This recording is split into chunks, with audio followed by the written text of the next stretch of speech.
안녕하세요. 안녕하세요. 네, 오늘 저희가 좀 이야기 나눠볼 주제가 있는데요. 네네. 요즘 한국 젊은 세대들 사이에서 연애나 결혼을 꼭 해야 한다 이렇게 생각하지 않는 경향이 좀 보이는 것 같아요. 아, 맞아요. 확실히 그런 분위기가 있죠.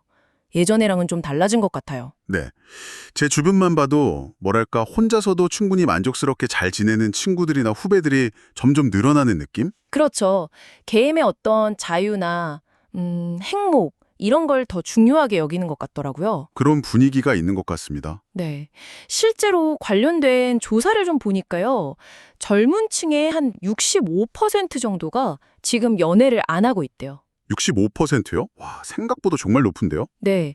근데 더 흥미로운 건 그 65% 중에서 또 70%는 일부러, 그러니까 스스로 연애를 안 하기로 선택했다는 거예요. 아, 그러니까 못하는 게 아니라 안 하는 쪽이 그만큼 많다는 거군요. 네, 그렇죠. 자발적인 선택인 거죠.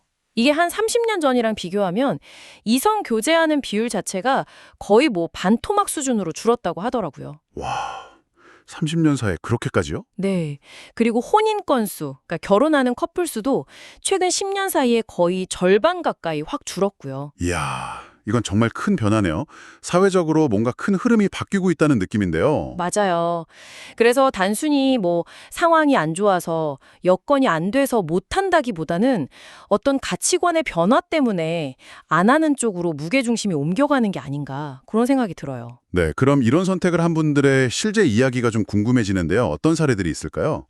한 분 사례를 좀 보면요. 30대 남성 동민 씨 이야기가 좀 인상 깊었어요. 아, 동민 씨요? 네.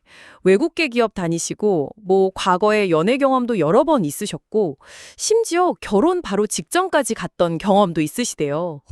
그런데 결국 비연의 비혼을 선택하신 거군요. 네. 본인이 이렇게 쭉 자신을 돌아보면서, 아, 나는 좀 자유롭게 살고 싶다. 이렇게 결심을 하셨다고 해요. 자유로운 삶이요. 네, 뭐랄까, 소확행이라고 하잖아요. 작지만 확실한 행복. 그런 거에 좀 에너지를 쓰고 싶다. 이런 마음이 크셨던 것 같아요. 아, 소확행. 네, 크고 거창한 것보다는 그냥 내 일상의 작은 행복들. 그쵸. 그런 걸 좀 중시하시는 거죠. 그래서 좀 독특했던 게 혼자서 결혼식, 그러니까 비혼식을 올리셨어요. 네, 저도 그 이야기 듣고 굉장히 인상 깊었어요. 스스로에게 맹세하는 거잖아요. 맞아요. 비가 오나 눈이 오나 슬플 때나 기쁠 때나 행복하게 살아갈 것을 맹세합니다. 이렇게요. 뭔가 되게 주체적으로 느껴졌어요. 네. 그리고 그 비혼식이 어쩌면 한국의 결혼 문화에 대한 동민 씨의 어떤 생각을 좀 보여주는 것 같기도 했어요. 결혼 문화요? 어떤 점에서요? 본인이 이런 비유를 하셨는데 결혼식의 주인공은 물론 신랑 신부지만 실제 그 행사를 총괄하는 책임자, 뭐 감독이나 PD 같은 역할은 양가 부모님인 것 같다. 이렇게요. 아, 연극의 배우는 우리지만 연출은 부모님이 하시는 것 같다. 이런 느낌이군요. 네, 그렇죠. 그런 비유에서 결혼이란 제도 자체가 주는 어떤 부담감 같은 게 좀 느껴지더라고요. 확실히 그런 면이 있죠. 준비 과정부터 신경 쓸 게 너무 많으니까요. 맞아요.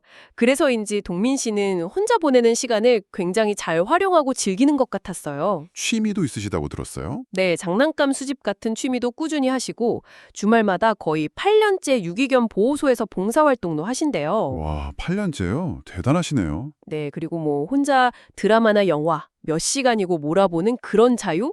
그런 걸 되게 소중하게 생각하시더라고요. 연애도 재밌지만 다른 재밌는 것들도 많다. 이 말이 딱 와닿네요. 네, 그쵸. 그 말이 많은 걸 함축하는 것 같아요. 그럼 또 다른 분의 이야기도 있을까요? 좀 다른 관점이라든지? 네, 있습니다. 20대 중학교 영어 교사인 힘찬 씨 경우인데요.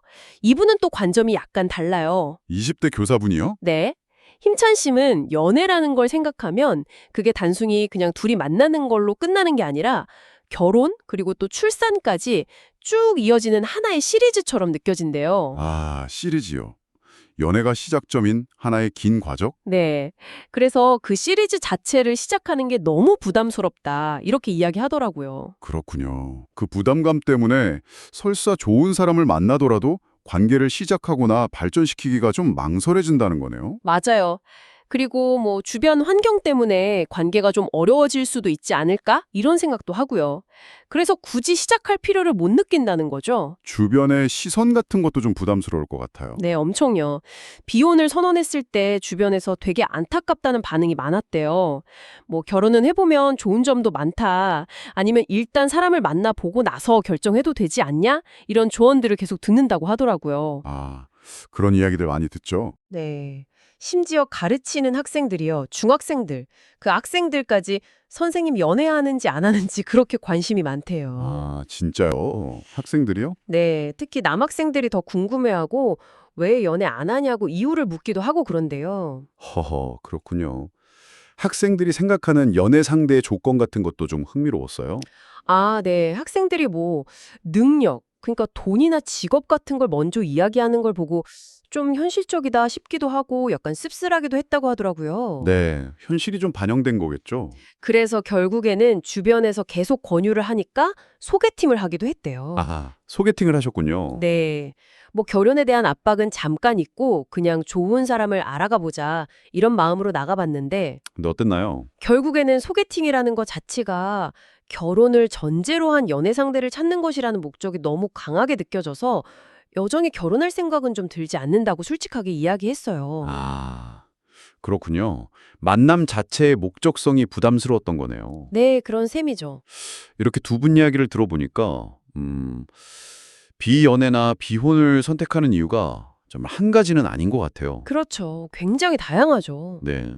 동민 씨처럼 개인의 어떤 자유나 행복을 최우선으로 추구하는 경우도 있고, 힘찬 씨처럼 결혼 제도나 그 과정 자체가 주는 부담감 때문에 시작을 꺼리는 경우도 있고요. 맞아요.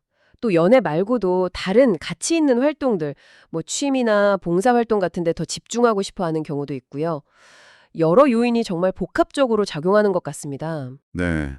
통계적으로 봐도 그렇고 실제 사례를 봐도 그렇고 확실히 요즘 젊은 세대는 연애나 결혼을 예전처럼 인생의 필수 코스, 당연한 수순 이렇게 생각하지 않는 경향이 강해진 것만은 분명해 보여요.